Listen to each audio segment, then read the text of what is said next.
तो आपने अभी जो मुद्दा उठाया था नेबरहुड्स छोड़ने का, उसी को लेके थोड़ा सा और बात करते हैं, फिर अगले टॉपिक पे जाएंगे। एक जैसे कि आपने कहा, बहुत important dimension working class struggle का ये है कि नेबरहुड्स में एक जैसे कह सकते हैं सिविल सोसाइटी का काम करना, जो लेबर से या इकोनॉमिस्टिक स्ट्रगल से कनेक्शन शायद इतना ना हो उसका, लेकिन और वर्कर के दूसरे लाइफ के दूसरे डिमेंशन से उसका कनेक्शन होता है।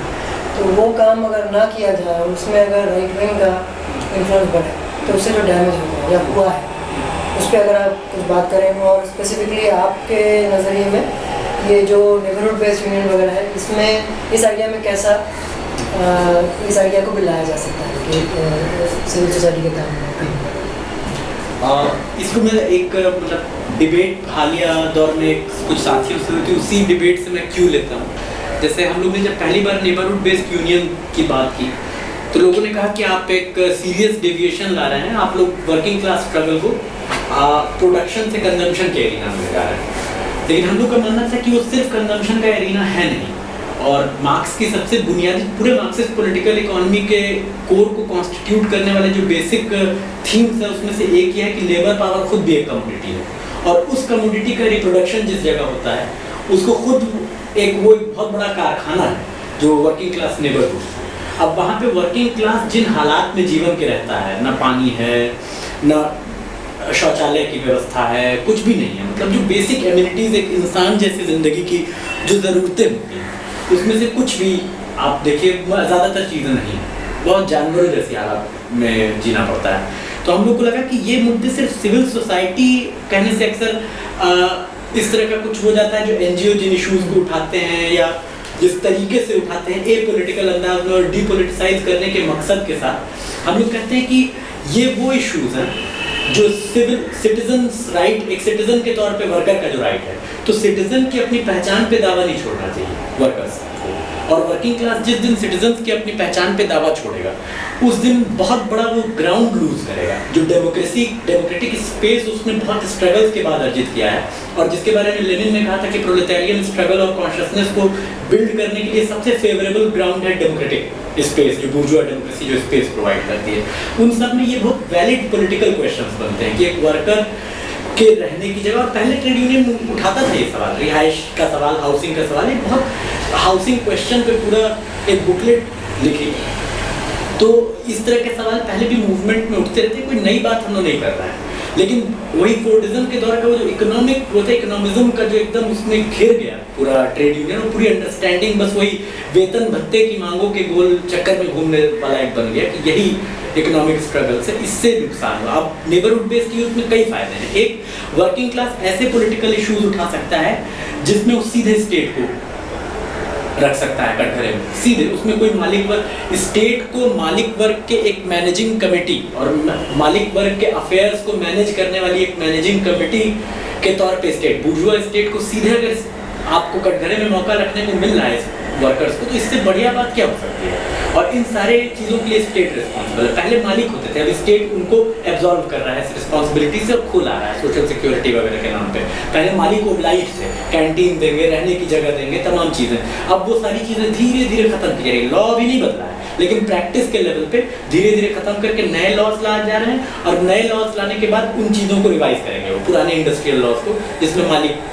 अकाउंटेबल था ये सारी चीज़ें देने के लिए। तो ये चीज़ें उठाना वर्कर्स के पॉलिटिसाइजेशन के लिए ज़्यादा अच्छा ग्राउंड पैदा करता है, नंबर एक। नंबर दो, ये वर्कर्स के बीच में कांस्टेंट पॉलिटिकल कल्चरल प्रोपेगेंडा करके जो राइट विंग फोर्सेस जिस तरीके से अपना जड़ जमाते हैं, उसके खिलाफ जैसे एक पोजीशन बांधने जैसा, जैसे ग्रामशी ने पोजिशनल वॉरफेयर की बात की है, तो सिविल सोसाइटी में भी हमें भी अपनी पोजीशंस बांधनी पड़ेगी, रिफॉर्म वर्क के भी जरिए, इकोनॉमिक स्ट्रगल के जरिए भी, पॉलिटिकल स्ट्रगल के जरिए भी। और अपनी पोजीशन बांध के इस तरह के फोर्सेस को काउंटर नहीं करेंगे अगर हम, तो वर्कर फैक्ट्री में लेफ्टिस्ट होगा, और जैसा होता है C2 की यूनियन की मेंबरशिप होती है, इलेक्शन में बीजेपी को वोट करता है जाके, और जो चीज़ होता है मतलब उसका एक डुअल स्टैंड होता है पॉलिटिकल। वैसे corporatist right wing out of primordialism and lack of class consciousness and political consciousness, but still it's right wing stand, political stand, क्योंकि वो उनके बीच में मौजूद है लगातार। अब लेफ्ट के लोग बड़ी बड़ी पुस्तकें लिखते हैं अंग्रेजी में, 250-250 रुपये, 300-300 रुपये की, कोई वर्कर पढ़ने नहीं जाता है। आरएसएस उनके मोहल्ले में मौजूद रहता है, शाखा लगाता है और 3 रुपये की बुकलेट निकालता है कि हिंदू राष्ट्र का निर्माण कैसे होगा। तो ऑब्वियसली वो कोऑप्ट होंगे। और कैपिटलिज्म एक क्राइसिस पैदा करता है जो डुअल पॉसिबिलिटी पैदा करता है। एक रेवोल्यूशनरी, उस क्राइसिस में दोनों पोटेंशियल है, रिएक्शनरी पोटेंशियल भी है, रेवोल्यूशनरी पोटेंशियल भी है। जो डेनियल गुएरिन ने कहा था कि अगर समाजवाद की घड़ी को हमने बीत जाने दिया तो हमारी सजा होगी फांसीवाद। तो समाजवाद की घड़ी को हम बीतने ही तो दे रहे हैं अगर नेबरहुड को छोड़ते हैं तो ये कंजम्पशन में हम लेते हैं। ये लॉजिक ही पॉलिटिकल इकोनॉमी के प्लेन पे भी गलत है कि हम स्ट्रगल को प्रोडक्शन रेट से कंजम्पशन है। हम बिल्कुल प्रोडक्शन में रहते हैं स्ट्रगल। ये इन्फॉर्मल सेक्टर ऑर्गेनाइजिंग की बात छोड़ने से पहले एक और बात को संक्षिप्त में डिस्कस करें, यह है इन्फॉर्मल सर्विस सेक्टर की। जैसे कि लोग जानते होंगे, एग्रीकल्चर के बाद एम्प्लॉयमेंट शेयर के मामले में देखें तो इन्फॉर्मल इंडस्ट्री से ज़्यादा शेयर इन्फॉर्मल सर्विस सेक्टर में मिलता है। तो और इसमें शायद मेरा मानना गलत भी हो सकता है, ऑर्गेनाइजिंग इन्फॉर्मल इंडस्ट्री से भी कम शायद रहा है, एटलीस्ट लेफ्ट का ऑर्गेनाइजिंग। हालांकि देखिए अगर तो राइट विंग ऑर्गेनाइजिंग ये ऑटो वाले की यूनियंस वगैरह के जरिए है, तो इसमें आप इसका इम्पोर्टेंस आप कैसे देखते हैं और आप इसमें आपके ऑर्गेनाइजेशन के जरिए क्या करना चाहेंगे? जैसे अभी एक चीज़ तो मतलब कि आज के दौर में सर्विस भी एक कमोडिटी है, उसमें एक यूज़ वैल्यू है, एक्सचेंज वैल्यू है और उस तरीके से वो चीज़ हमारे सामने कॉन्क्रीटली मौजूद है। और इस रूप में अगर पॉलिटिकल इकोनॉमी के प्लेन पे देखें तो ज़्यादा इंट्रिकेट डिटेल्स में जाएंगे तो बहुत फ़र्क है, लेकिन जहाँ तक वर्कर्स को ऑर्गेनाइज करने का सवाल है तो सर्विस सेक्टर में एकदम कोई अलग स्ट्रेटजीज अपनाने की उस तरीके से ज़रूरत नहीं है। दिक्कत ये रही है कि सर्विस इंडस्ट्री में और मुश्किल है। जैसे दिल्ली के टोटल जो उसका आप कह सकते हैं कि दिल्ली के इकोनॉमी का जो टोटल आउटपुट है उसका एक बहुत बड़ा हिस्सा आता है टूरिज्म, ट्रेड एंड होटल से, और ये पूरा सर्विस सेक्टर आप कह सकते हैं करीबन 27-28% वर्कर्स जो दिल्ली में हैं वो इस सेक्टर में लगे हुए हैं इस वक्त, और वो लार्जेस्ट शेयर है, मतलब जो इस तरह के उसमें लगे हुए हैं। इसके बाद एक बहुत बड़ा वो है जो इसमें लगा हुआ है दुकानों में हेल्पर वगैरह के काम करने, उनको भी जोड़ दिया जाए तो वो आबादी 35-36% पहुँच जाती है। इनको भी ऑर्गेनाइज, आप जैसे कि करोल बाग है, करोल बाग में बहुत बड़ी आबादी है दुकान में हेल्परों की, कपड़े का पूरा वो है, तो दुकान में काम करने वाले हेल्परों की बहुत बड़ी आबादी है। उनको ऑर्गेनाइज किया जा सकता है और उनके लिए स्पेसिफिकली लड़ा जा सकता है, लेकिन उसके लिए भी आप जो स्ट्रगल का लोकेशन ऑर्गेनाइज करने का, स्ट्रगल का लोकेशन तो वर्क प्लेस ही होगा क्योंकि वहीं पर हमारा इशू है लड़ने के लिए। नेबरहुड बेस्ड यूनियन भी जिन मतलब इश्यूज को लेके लड़ेगा उसमें से बहुत सारे इश्यूज ऐसे होंगे जो फैक्ट्री के इश्यूज होंगे और फैक्ट्री में वर्क प्लेस पे ही वो अस्तित्व में आएंगे, लेकिन इसके साथ साथ वो उसके बस ऑर्गेनाइजेशन का लोकेशनशिप हो गया क्योंकि वहाँ ऑर्गेनाइज करना वायबल नहीं है, आप कर नहीं सकते, बहुत मुश्किल। अब 3 हेल्पर हैं कपड़े की दुकान में, आप उनको लेकर मिनिमम वेज तो तीनों को अगले दिन निकाल के बाहर कर देगा वो व्यापारी। लेकिन आप ये सोचिए कि पूरे करोल बाग के फैज रोड और टैंक रोड के सारे वर्कर एक दिन ठप कर देते हैं और जगह जाम कर देते हैं मामला जो है, तब क्या होगा? जैसे अभी पेपर प्लेट इंडस्ट्री है, वो तो खैर इंडस्ट्री है सर्विस, उसका मैं एग्जांपल देता हूँ कि एक इंडस्ट्री है करावल नगर एरिया में जहाँ मुश्किल से 100 मजदूर है पूरे इंडस्ट्री में,